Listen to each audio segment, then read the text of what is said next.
In this video, we will address how to do the mapping using the drone.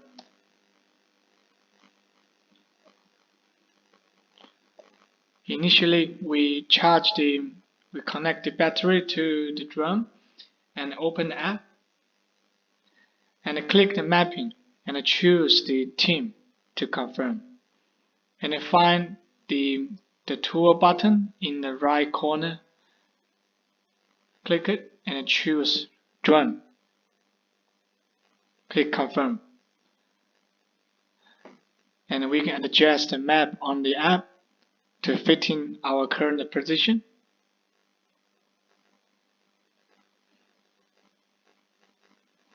And we can unlock the drone and do a manual departure.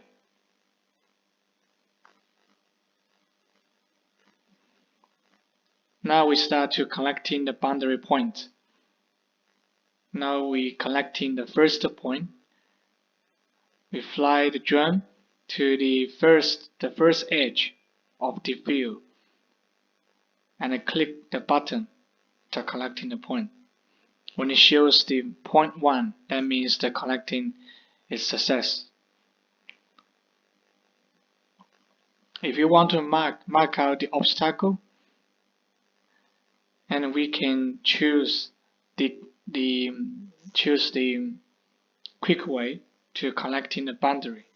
Just click on this button and you can change the collecting mode from collecting a field point to a boundary point.